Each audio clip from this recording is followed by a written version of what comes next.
For the next website I found a website called Splash Math. The audience of this would be for students or teachers. I chose this website because of personalized learning for the students.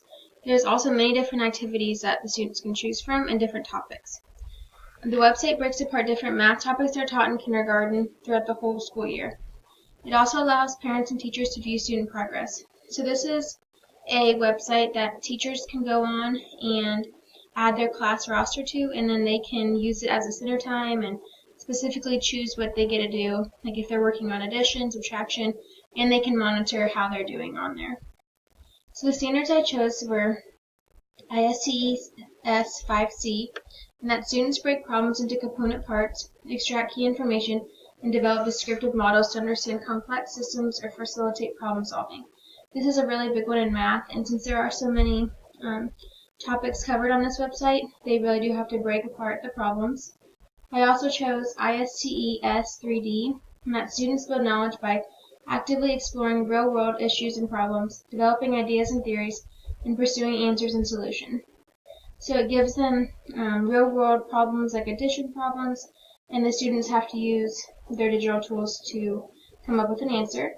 And I also did TCK1, and that's candidates designed to facilitate lessons, opportunities that incorporate digital tools and resources. So that would be a teacher designing these lessons for a student. So like I said, you can personalize the learning, and if you're teaching addition, then you can have your students be working on addition during center time.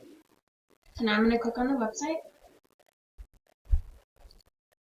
So it comes up, and I'm on kindergarten right now, but it goes all the way to 5th grade, so whatever grade that you do, you can personalize it to that.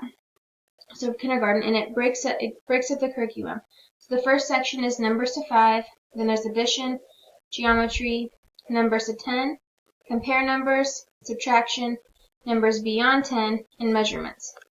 So like I said, it's nice when you go in. I'm not logged in as a teacher right now because I wanted to show you the games, but if you were, you can design like what you want your students to work on. So if you're working on numbers to 5 right now, maybe you want one group to be working on this, or maybe if you have some high flyers in another group, you could have them be working on numbers beyond 10. It really lets you differentiate instruction.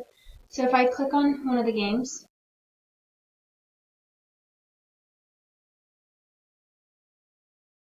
so it's all game format. So then I'd say 1, 2, 3. The missing number would be 4.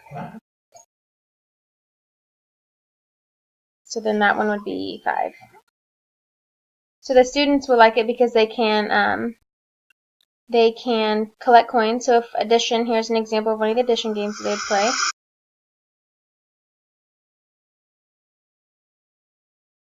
So it breaks it apart. So there's 1, 2, 3, 4 orange plus 1 blue. So I know that would be 5. So anything you're working on, that would cover all of it.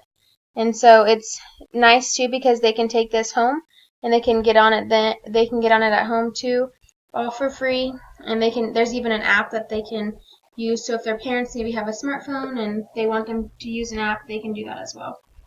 But this is Splash Math, and I really think that I want to try it during center time this year and just see how it goes, because I really do like how it differentiates every topic that we would be teaching throughout the year.